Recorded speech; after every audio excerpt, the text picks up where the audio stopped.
In an especially brutal attack, Taylor allegedly took... Oh my God.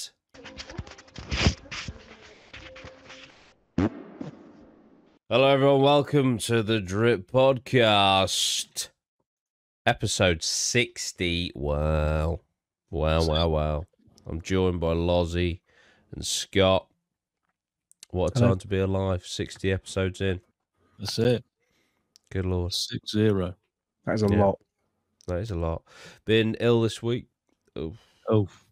Might have been possessed by an illness demon. Demons they wear you down. What are your symptoms? Everything that you kind of get with COVID, but I did a COVID test and I don't have COVID, so... So, new strain, paranormal COVID? Probably. That's it. But I also, it was doubled up with a neck injury from the gym, so sneezing and stuff was very shit. That is probably the worst combo. Yeah, it really fucking is. So yeah, that went great. But anyway, how are you guys? I'm illness free, so basically, not to make comparisons, but you know, I'm but here we are. That's it. I'm illness free, and I'm enjoying being illness free. Not to dig at you again. That's it. You're just mocking me at this point. No, it's absolutely fine. I understand. Scott, are you ill? I am halfway between the two of you. I've got a cough, but no other symptoms. And I have had this cough for about 4 months, so I'm not. Well, that's perfectly balanced. Yeah. That's beautiful. As all things should be. That's excellent. So we're kind of like with a spectrum of illness. That's pretty cool. That's pretty cool. Right. So, a few things to talk about. Obviously, the 30 East Drive podcast came out last week. Check that out. If you haven't, it's where we're actually in 30 East Drive. And yeah, I thought it was a great podcast. Very funny, very fun. A lot of energy considering we'd been up for most of the night, which is interesting.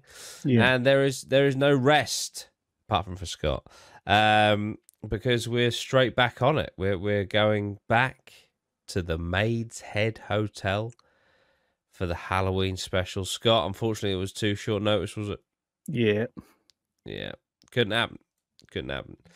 Plus, it's on Friday. A little bit strange for us. And obviously not ideal for the working man. Understandably. So there we go. Scott will not be joining us, but Scott, I'm sure you will eagerly await the video coming out and give it a little watch, wouldn't you? That's it. Yes. Nice. We might just if you could be not saying to be on call, but obviously when you weren't at the church one, we FaceTimed you and then you didn't answer. I was asleep at that point. Yeah, that is. Yeah, that weren't late though. It must be like fucking 7 o'clock. Yeah, I was still asleep. But it's not going to change the fact I was asleep. Yeah, that's true. That's true. But it's like you made it sound like we were calling you like 3 a.m. Like, why the fuck isn't he available? But no, I'm just saying we might give you a FaceTime or something, get you involved. So just if you can't answer, you're busy, whatever. That's totally cool. But just be aware you might get a call. But yeah, Loz, are you looking forward to going back? I am. This was around this sort of time last year we went, wasn't it? Yeah, it must have been. Yeah, I think it was. Must have been. This might have been our November one. Yeah, this might have been our November one. So yeah, I enjoyed that location. I know you probably don't have fond memories of it towards the end of the night, but yeah, I thought I enjoyed it. Okay, excellent. Well, I saw there's a birth of many things there. It was I'm a ghoul now, and of course, damnation. That is where damnation was born. And you've snuck it into. I think you've snuck it into every investigation since. Yeah, I think so. Which is impressive. Yeah. So yeah, we're doing the Maid's Head again. That'll be fun. That'll be really fun. We've got a special guest, which we'll have to wait and see who that is. Okay, right. So possession. Where do we stand on it? I know, obviously, Lozzie, you're a skeptic. Where do you stand on possession? Well, to put it kind of lightly, I don't believe in it. Right. Do you think it's more of a mental affliction? I would lean that way, yes. Right. Okay. Scott, what do you think? I think it's definitely an interesting one because there's a lot of cases that I think can be put down to mental stuff. Yeah. But then you've also got some cases like Annalise Mikel, who started speaking a language that she didn't know and quoting Explain that one, Loz. random Nazi generals that, again, she didn't know. It's true. I mean, I don't want to say she's been researching Nazi stuff, but you know what I mean? I don't know. But yeah, it's kind of weird because it is that kind of knowledge that people have sometimes. Yeah, and speaking in tongues and different voices and pitches and floating. That's another one, Loz. Explain that one. Oh, you actually mean like physically floating? Right. I thought that was a term for something else. Don't know why. Some sort of linguistic ability, floating. Like that. What is it? Where is it? Is it the Inuits where they do the like where they do like the double vocal cord thing? Have you heard that? Yeah, I don't know if it's them, but there's someone out there that there's a group of people that do that. It's pretty funky. But yeah, no. As for floating, I mean, I'm only joking. Like the Enfield haunting, she does just look like she jumped off the bed and it's just had a picture tape. But who knows? Hey, we're gonna look at a couple of stories of demonic possession. The last one we're going to look at is the true story behind the new Netflix sensation Deliverance. So that might be interesting. But we're going to start with a suggestion. We had this suggested. Actually, I'm just going to quickly grab the person that suggested it, because why not? You deserve a shout out. Nathan Jeremiah, who wanted us to look into the Ossett murder demonic possession case. And as soon as I saw that, I put it in our drip chat, and the exact quote was, "The fucking what now?" And then... and that's a positive. Yeah, it's like the fucking hell. Tasty. So let's have a look. So this is all about Michael Taylor, the English murderer who was allegedly possessed by over 40 demons. I mean, listen, if you're going to get possessed, right, I think I'd rather it was just a singular entity, because that's a lot. That's a lot to be going on inside you, isn't it? 40 demons. It is. Having their way with your mind, body, and soul. Some say too much. Some would say too much. I mean, what is the optimum number? I would say 0. Yeah. True. But if I had to choose, it would be uno. I think you can get to about 4. You can get to 4. Oh, why once you get to about 4, you start getting a bit, it gets a bit overcrowded. But 4 is a reasonable number. Right. Excellent. Scott's about to tell us he's got 4 demonic possessions. That's it. So, on October 6th, 1974, an Englishman named Michael Taylor brutally murdered his wife Christine in the small town of Ossett, England. The night before, he'd allegedly been the focus of an exorcism led by his local church. Well, imagine that, right? From the perspective of, like, the exorcist and the church people that were there at the exorcism, and they were like, and obviously, I haven't read ahead, so we don't know. We're going to discover the story together as we go along. But, like, imagine they were like, fucking nailed it. We got rid of that demon. Get fucked, Satan. Next day, the dude murders his fucking wife. Fuck, there was 39 others in there. Bollocks! That's another issue. You know, how do exorcisms work? Is it like one exorcism per demon, or do you have like a mass exorcism? A mexorcism? What happens? Get a package deal. Oh, the Taylors weren't particularly religious, but found a community with the Gorba Christian Fellowship group. There, Michael found something else too, an attraction to Marie Robinson, a lay preacher. After Robinson rejected his advances, however, Taylor's personality seemed to change. He started acting erratically and even screamed at and struck Robinson. Wait a minute! Marie is not Christine. Oh dear, I just picked up on that. Different woman. There's different woman, can confirm. That's it. So, he struck her. Soon, the church group decided that he needed an exorcism. Whoa, this cheating piece of shit. He needs an exorcism because he's got the devil in him. He's got the devil in him.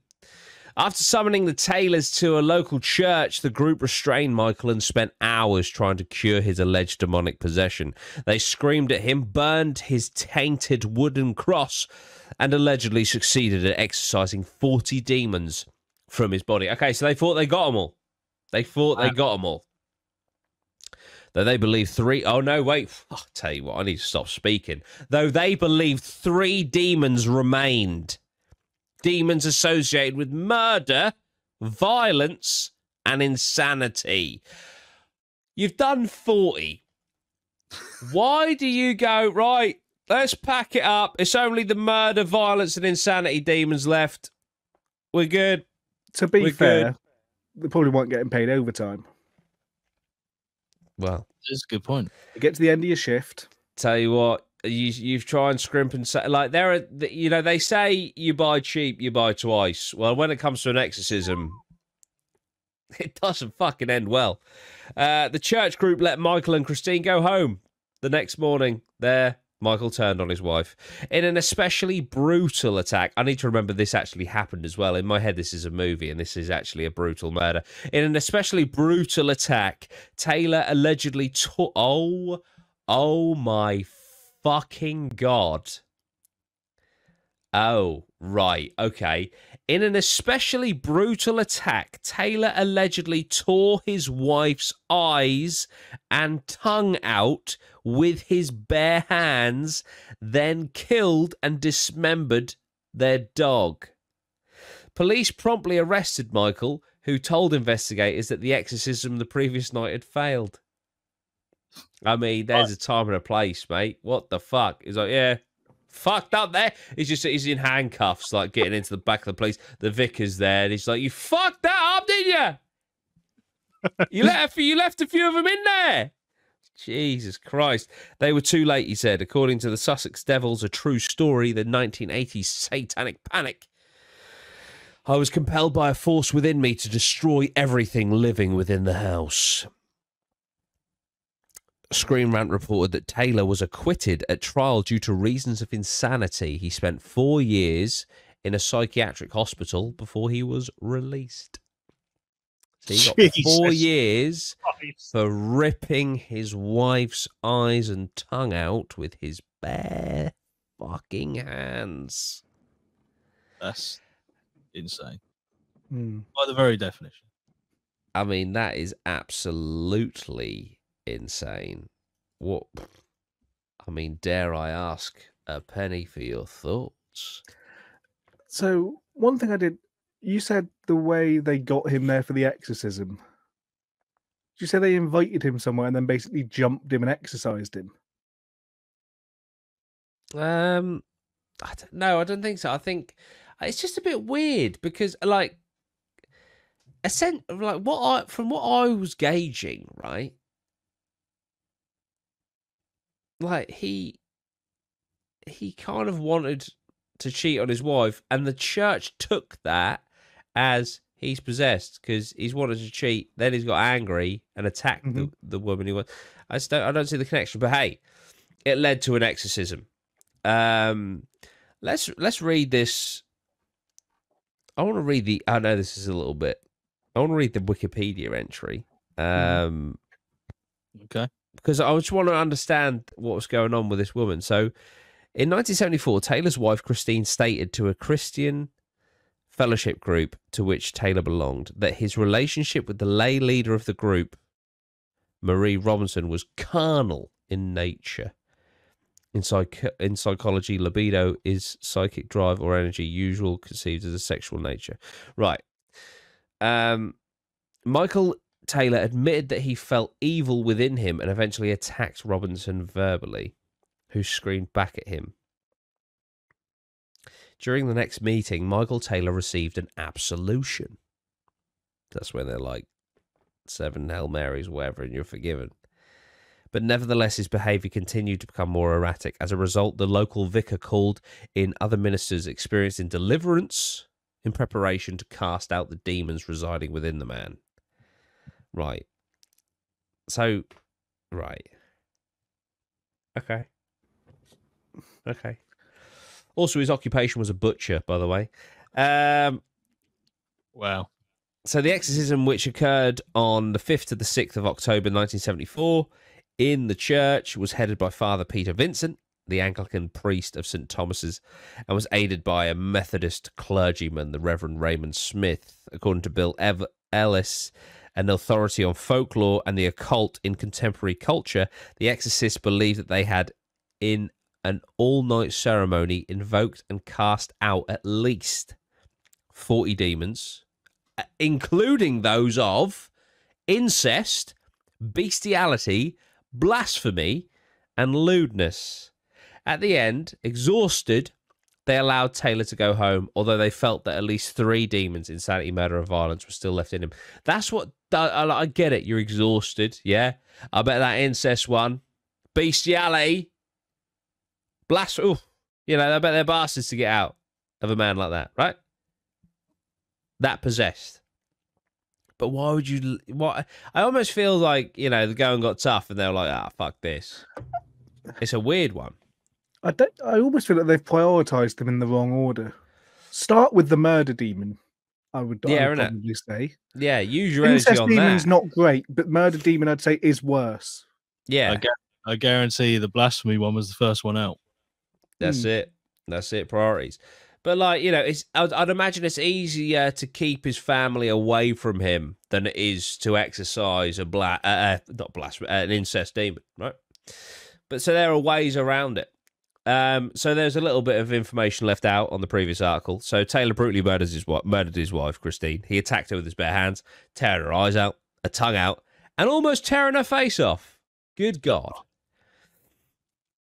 He was found by a policeman naked in the street, covered in blood. He was sent to Broadmoor Hospital for 2 years and spent another 2 years in a secure ward in Bradford. Well, hey, that is a hell of a story. Very, very tragic murder at the heart of it. And, yeah, an exorcism gone wrong. So this is the thing, right? And this is the thing with exorcisms and demonic possessions and stuff, right? Let's take the paranormal out of the situation for a moment and look at it from a psychology point of view. You have a mentally unhinged man who was not handed over to authorities. Instead, he was left to brutally murder his wife. So I think, listen, if you want to go down this route of exorcisms and stuff, okay, cool, I get it. Let's combine the two. Let's get them incarcerated first, then do the exorcism. Yeah. If it's a case as I know hindsight 2020, but if it's a case so extreme as this, you know what I mean? But again, hindsight's 2020. It's easy for me to say that, etc., etc. But it is like you say, from that point of view, it's almost like provoke someone who's potentially mentally unstable, and then let them loose into the wild. Yeah, it's not good. It's like you say, there needed to be another step there where there's like a medical professional to assess his state after the exorcism, at least. Yeah, for sure. Okay, right, next story. Anna Eklund, the woman whose supposed demonic possession lasted for 12 years. Whoa. Born around 1882, Anna Eklund, whose real name may be Emma Schmidt, seemed like an ordinary girl. But as she got older, Eklund began to show alleged signs of demonic possession, leading to a series of exorcisms that lasted for 23 days in 1928. According to Time, a priest named Theophilus Reisinger exorcised Eklund in Erling, Iowa, after hearing about how she had suffered from demonic possession for at least 12 years. The Daily Star reported... Was the Daily Star around then? Or is this just an article? Oh, no, this is just an article from, like, July 2021. So I was like, the Daily Star was around in 1928? Oldest newspaper The Daily Star was founded in 1978, so it was. No, this is 1928. Yeah, she was born in 1888, and this is now 1928. Scott! I'm a decade out, you're right. Century? Decade? Century out. The Daily Star reported that she showed signs of distress around religious objects, engaged in unspeakable sexual acts, and suffered from disturbing thoughts. In 1928, the 40-something Eklund was brought to Father Theophilus, who'd already cast out the devil 19 times in other people. That's pretty sick. That's a flex. That is a flex. So basically, you know, the devil, when Father Theophilus shows up, he's like, oh, fuck. Not this guy. He's got my number, this guy. You know? It's going to be a rough ride. Yeah. Satan's an electric winger. Theophilus is just that fucking stalwart centre-back I just can't get past. So, and it gets in his head, and then they go to the away fixture, and it's like, oh, fuck, I'm not going to score. I'm not going to score this game. Bench me, coach. That's Theophilus in a nutshell. As nuns held Eklund down, Father Theophilus began the exorcism, but as he started to speak, Eklund, with lightning speed, dislodged herself from the bed, and the hands of protectors and her body, carried through the air, landed high above the door of the room and clung to the wall with cat-like grips. Undeterred, Father Theophilus continued. He allegedly determined that Eklund was possessed by multiple demons, including her sexually abusive father. He allegedly murdered... Sorry, what the fuck? That's really thrown me because so possessed by multiple demons, including a sexually abusive father. So what, her father become a demon? Can you do that? Can you become a demon? There is some theory in some religious kind of groups that if you commit certain kinds of evil, it does essentially make you demonic to an extent in the afterlife. It's kind of like going to hell, but then going that extra step. Wow. Okay. Didn't know that. Okay. Interesting.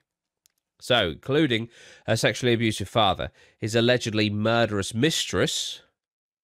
Oh, wow. Beelzebub. I feel like he should have got a mention first.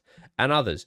The demons spoke in Latin, German, and English, and Eklund ejected horrible excrements as Father Theophilus prayed over her. But after 23 days of the exorcism, something seemed to shift.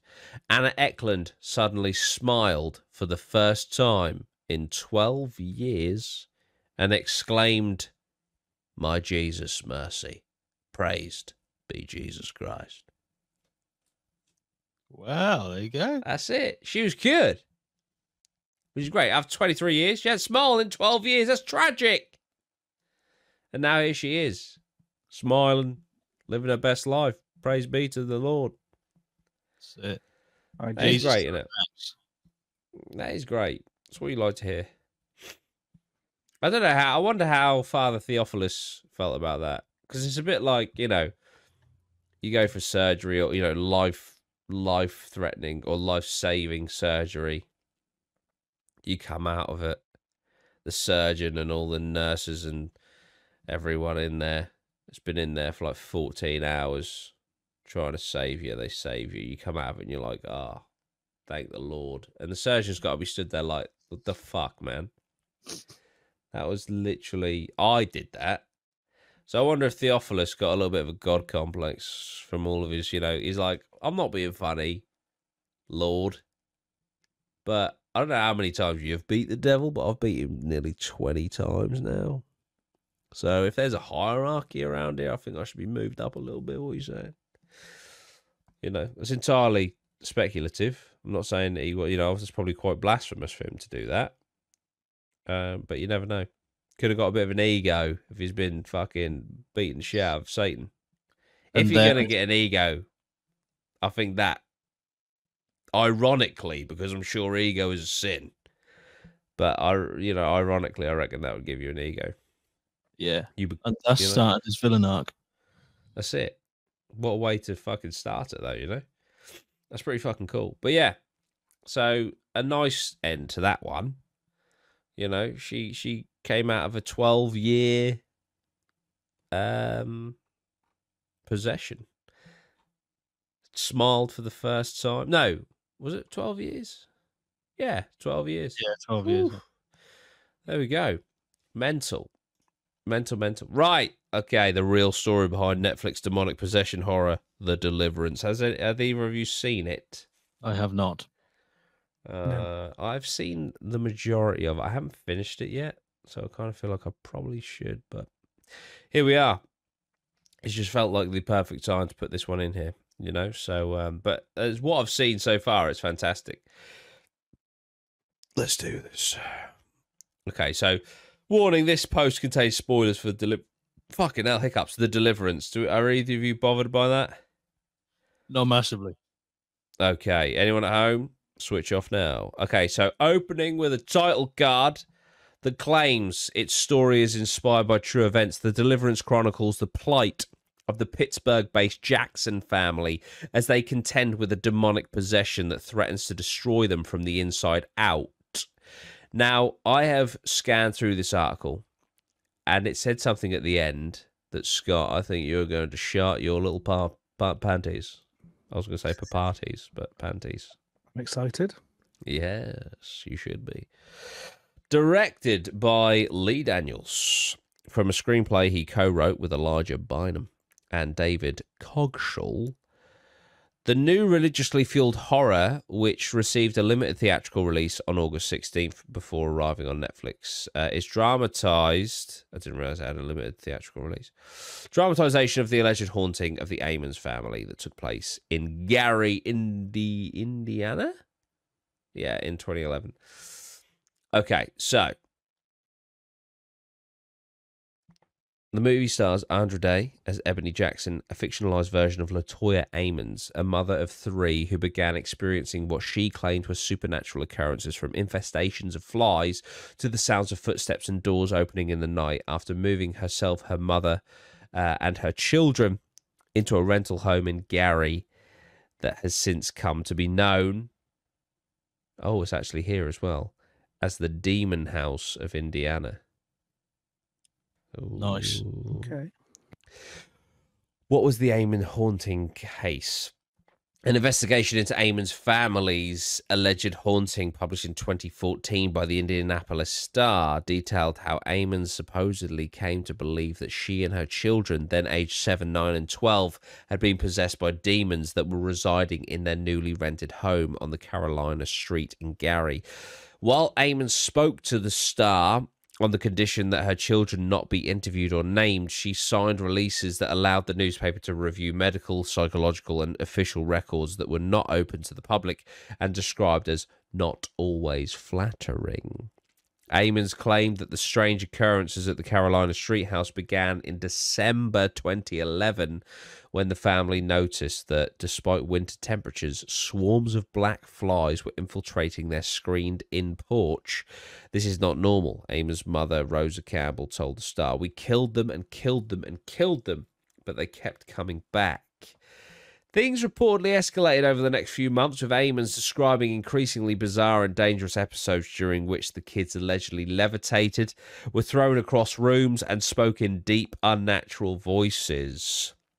The Gary Police Department, Indiana Department of Child Services, and local hospital all became involved in the case, with officers, medical staff, and social workers reporting they'd witnessed incidents of the nature that Eamons was perpetuating. Lozzie, coming to you. So, bizarre shit's going on. Yeah? Kids are levitating. Things are being thrown across. The children were thrown across rooms and spoke in deep, unnatural voices. The police department, child services, and local hospital staff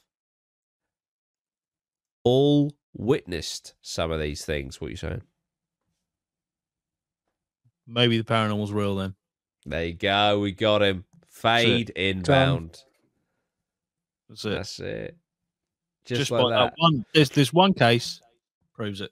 Well, what about the Enfield case, where the police literally watched a chair go across the kitchen and reported it in their police statement? Why would they do that? They have nothing to gain. It's true, they don't have anything to gain on the face of it. But does it prove to me?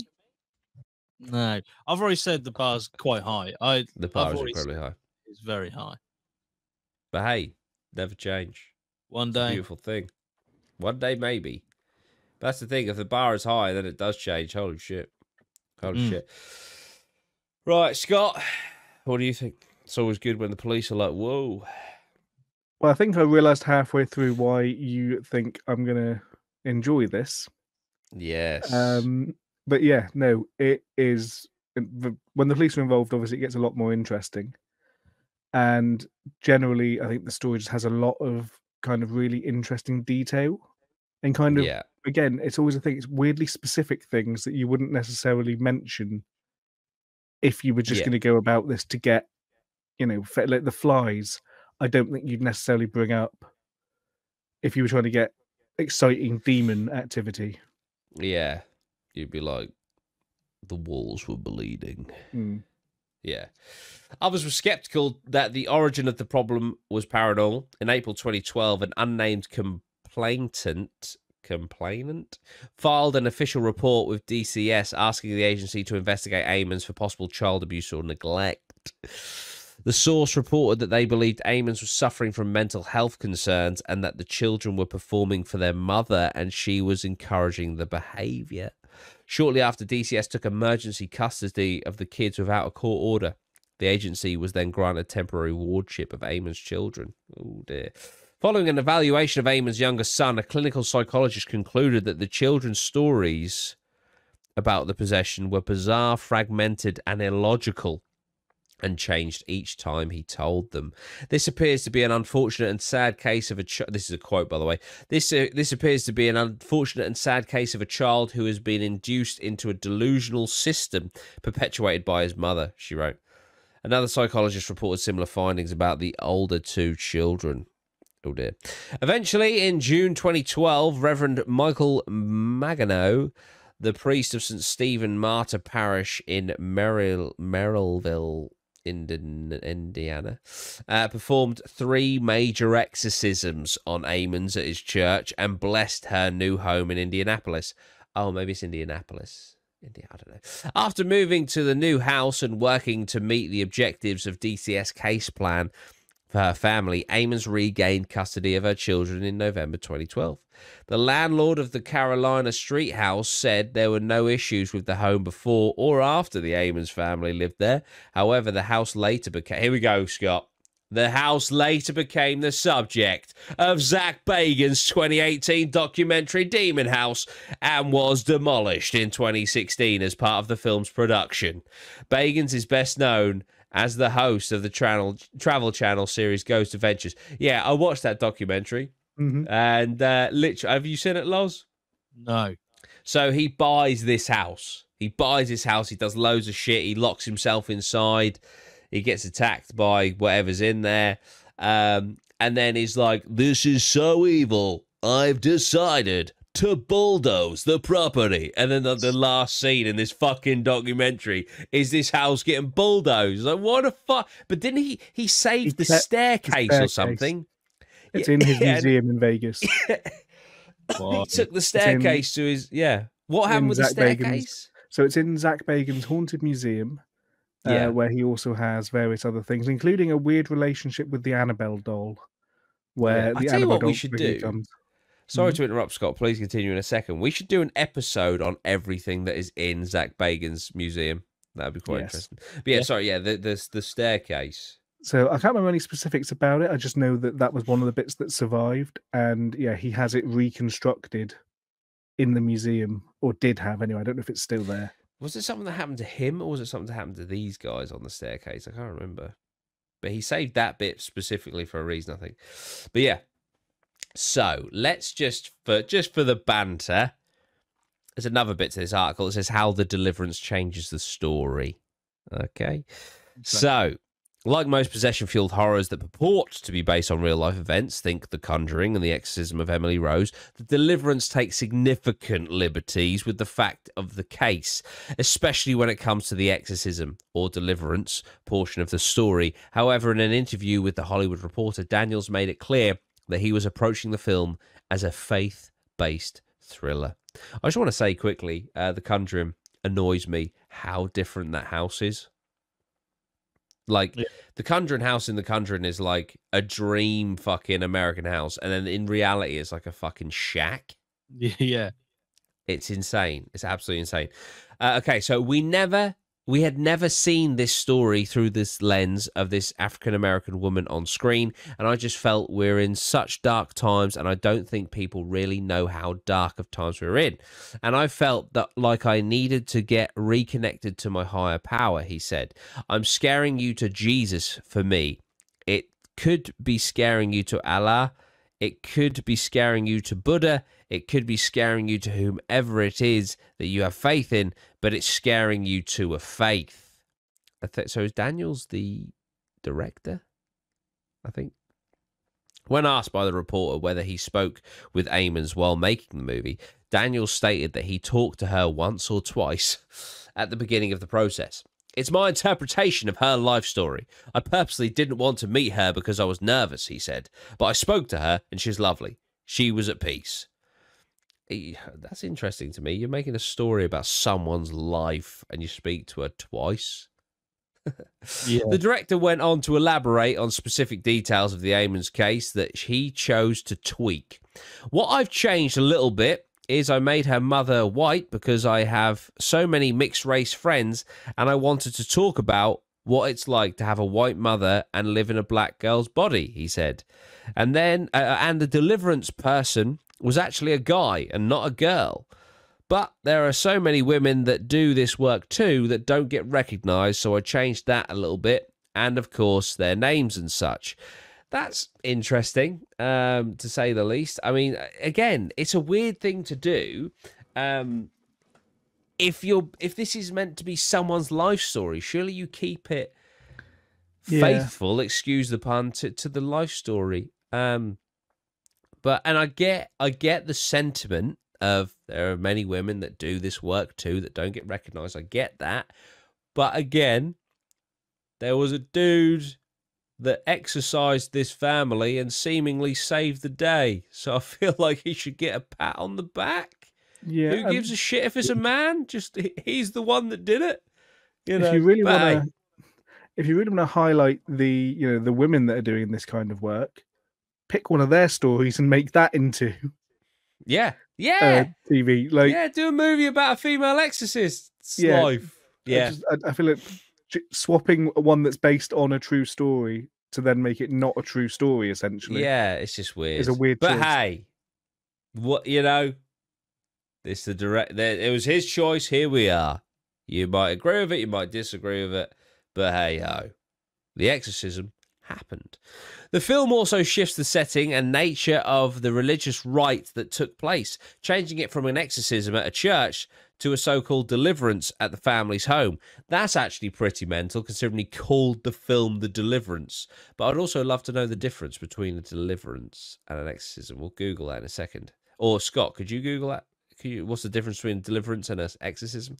As for what the difference between the two is, it's now about to tell us. I need to stop speaking and just read.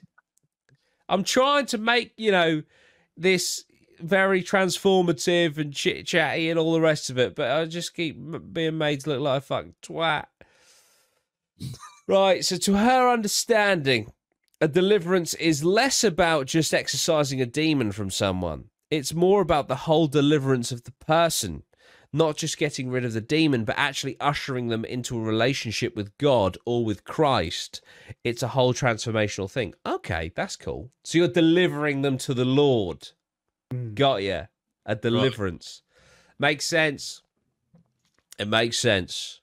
Well, there we go. So that's the deliverance. And the true story behind it, which is cool. I do love a good possession movie. And they're rare because there's a lot of shit ones. Like a lot. Yeah. But that's kind of horror movies in a nutshell, isn't it? There's a lot of shit horror films. But hey ho.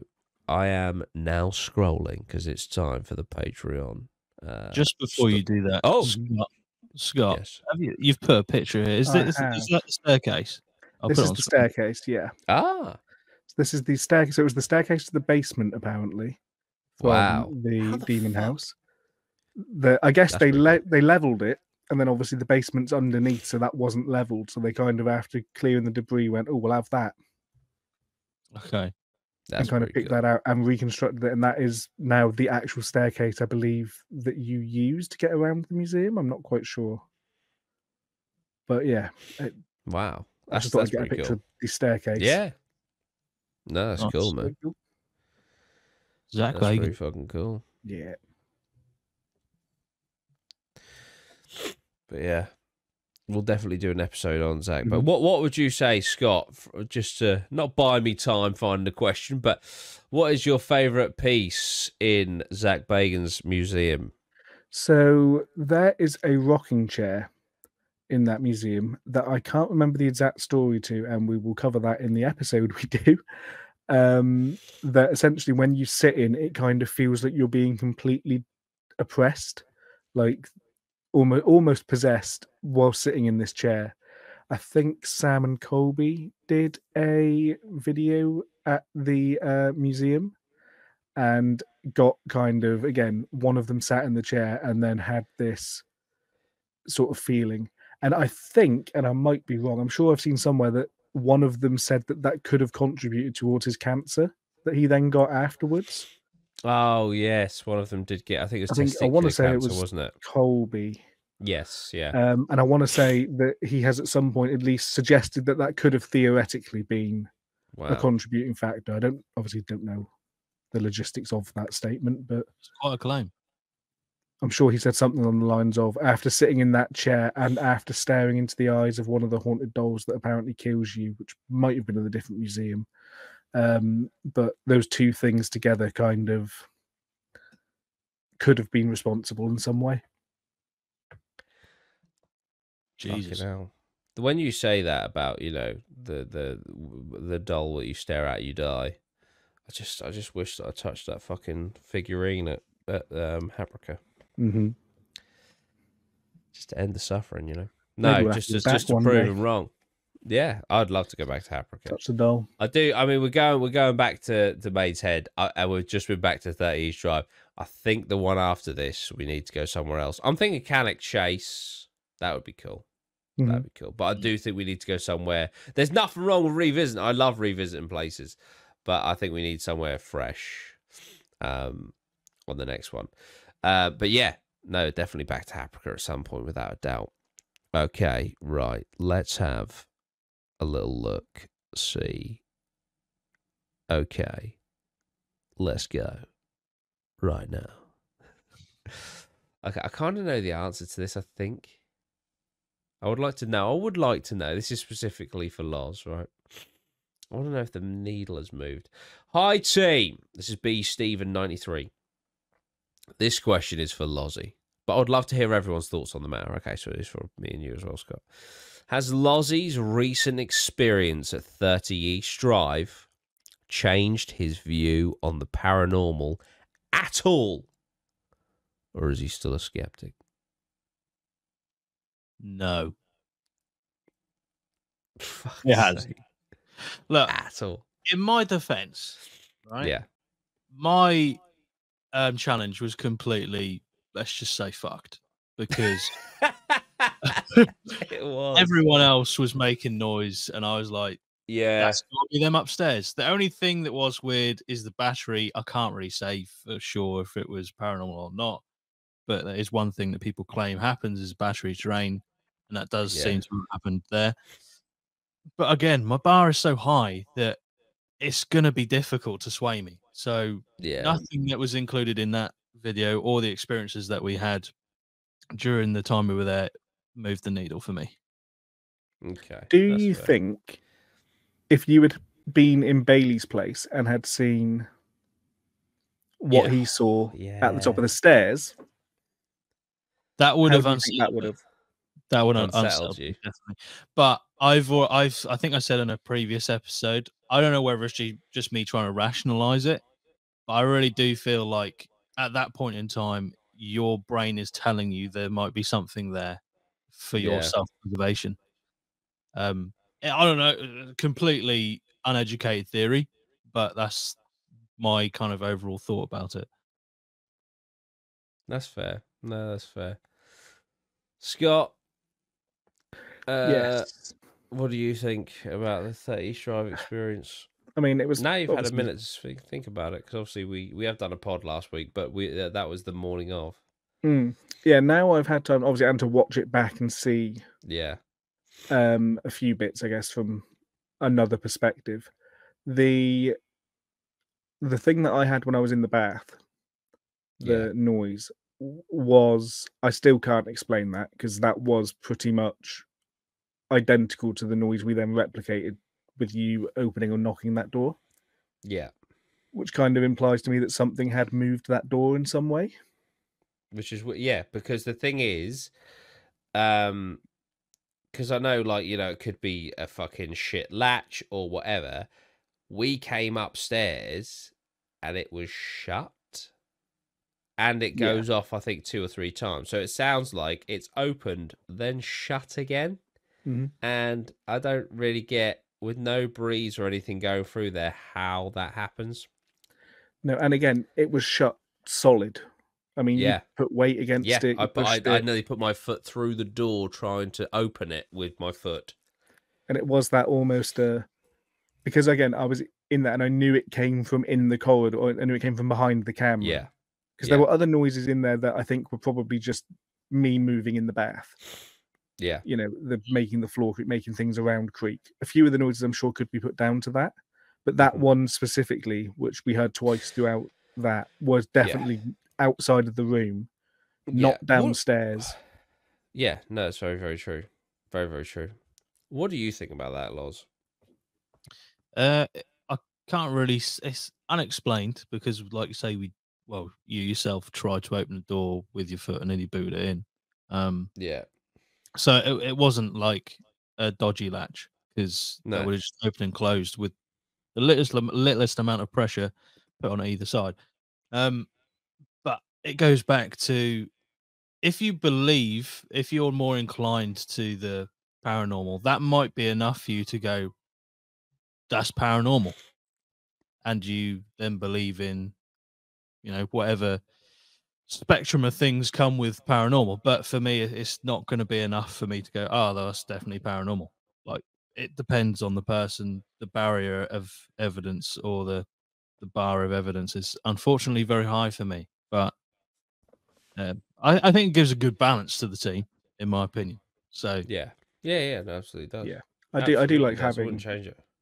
I like having the level-headed skeptic there for sure. It definitely adds an entire sort of new, almost a challenge. Yeah, I really wish that you were there in the first Ancient Ram-In when the mirror happened. Yeah. For many reasons, not just like, because it would have changed your mind. We might have had a more level-headed perspective in the moment. You don't know. It's interesting. Yeah. But Yeah. Yeah, no. Great question, B, Stephen93. Thank you very much. What about you, Jordan, for that one? Yeah, I mean, obviously I when I was doing my solo, it was very interesting the fact that I felt like I saw something in the exact same place that Bailey saw something. And there was also like editing it. I know it's an old building and all the rest of it, but editing that video, there was so many fucking noises in that. But like noises where it sounds like doors are opening, not just like a knock and shit. Yeah. Yeah, really fucking weird. So I mean, yeah, I your don't know, solo. man. I do kind of think that there is something in that out. And I know, like, I've seen some comments, man. The majority of comments have been lovely, but there are some comments where I don't think they've got a problem with us. They've got a problem with the 30 East Drive. And they're just like, oh, this place is a fucking scam. It's a money pit. You're wasting your money. Which, to my answer to that, my honest answer is, if the paranormal is real or not, we enjoy ourselves when we go and do this, you know. And at the end of the day, we're friends spending time together, having a nice time. And so that, to me, is worth the money. We are then producing free entertainment for people, which is escapism for those people. And hey, you never know. We might fucking catch a ghost on video. So it's not a fucking waste of time or money to me at all. But they do seem to be, you know, quite perturbed by 30 East Yeah, Drive for some I reason. I saw a few of those comments similar to, I Yeah. think, the same sort of ones, and it's kind of like, it could be both. Yeah. Just because they are charging, money to go there, and it may be a money-making scam, in brackets, quotes even. It's kind of like, why can't it still be a very haunted building as well? Yeah. Yeah. Mm. No, absolutely. But yeah, it's just fucking, I don't know, man. Just there was a lot of unsettling things happened, in my opinion. Could they all be explained? Probably, you know. But at the same time, could they be paranormal? Yeah. So, yeah, I don't know. All I'd say, you know, I just, we went there, we had a fun time, we had a spooky time, and I think we made one of the best investigations that we've made so far, which is fucking awesome. So, yeah. But no, B Steven 93, thank you very much for the question. Appreciate it. And we will be back next week. I'm thinking, I don't know. Basically, we're obviously doing an investigation and we'll be filming a podcast there. I'm wondering if we don't do a spoilerific one, just do a podcast from the location. So that is next week's podcast. Yeah, can do. That could work. Or we do a spoilery one and it go, well, no, because that's going out. We'll figure it out. Anyway, we'll be doing a podcast from the Matehead at some, and you'll see it at some point. It's either going to be next week or in Halloween at some point. Yeah, sweet. Okay. Well, thank you so much. Really appreciate it. Like and share, or however you listen or watch the pod. And yeah, keep your eyes peeled for some t-shirts. I've made the first batch of Drip Voodoo Doll t-shirts. They're very, very cool. Nice. And yeah, we will be back very, very soon. Drip drop, drippity drop. See you in a bit. Bye.